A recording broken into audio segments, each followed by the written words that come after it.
got a super from Vibius, who said, "The Chuckler has stolen the Giggles." There you go. Yeah, the Chuckler's got the sigils. He's got them. What are we gonna do? The sigils. I mean, we care about the sigils so much. We found out so much about them. And the Chuckler's got the sigils. He's gonna remake the universe. And what's worse is, what if he gets the new sigils? Because we're making new sigils, but he's really strong. So what if we make the new sigils and he comes down and goes, "More sigils? Yummy, yoink." What if Thanos had infinity mittens, one for each hand? Yeah. And infinity slippers. Yeah. I mean, that's the thing. So Val still has a hole in his chest. Yeah. Maybe that's his infinity hole. So he just like keeps jamming sigils in. Yeah. Oh, I hit the mic. Sorry. Same. You know the way Xavier launched the Tear of Elune into Isara after corrupting it. What if, we launched Tear of Elune into him, but instead his infinity hole eats it and goes dumb, and then there's him.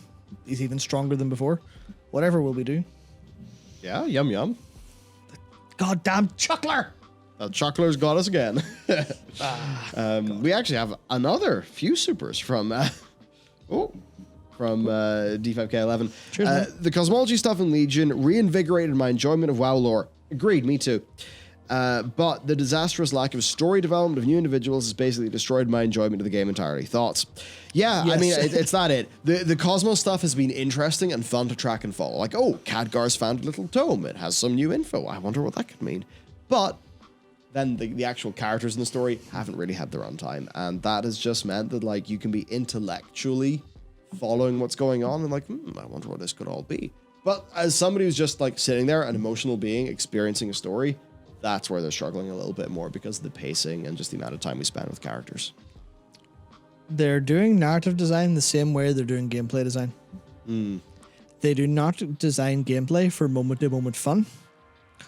They design it for, they sort of design it for metrics in a sense, but they also design it for, if you look at how any of like the better bosses are designed, or how some of the Mythic Plus challenges are designed, they're designed for intellectual Mm. solutions. Same way with class designs, where you're solving them in the sense of, okay, what numbers fit this? What way how do I write out this Mythic Plus? Here are all the points on the map. How do I move through them effectively to make the number 100% perfectly, while also maintaining the maximum damage from certain points? The Venthyr lanterns in Sanguine Depths, or the like the spears in Necrotic Wake, or the Necrolord banners in Theatre of Pain. It's all intellectual. And that's the same way the narrative is being designed. Where it's all designed where what if the big thingy? What if the big thingy and then sometimes one big emotion? But we have to, we'll think about it, how could all of these lines interact and the cosmic forces and the, give us that chart. It's 2D. What if we spin it into 3D? Look, it matches. This is a really cool intellectual puzzle to solve. But same with the gameplay where it's not fun to do a lot of stuff in the game because it's, they just throw shit at you. Yeah. And it's frustrating to play with. It's frustrating to deal with. And same with the narrative. The moment to moment, not very good because they all focus on like the intellectual, how can you solve this big problem? Which basically means I feel like they're given 5 times too long to do anything they have to do. Which is a bit weird, probably requires some qualification. But it's like they're overthinking everything instead of the idea of what's fun? Dodge a thing. What's more fun? Dodge 2 things.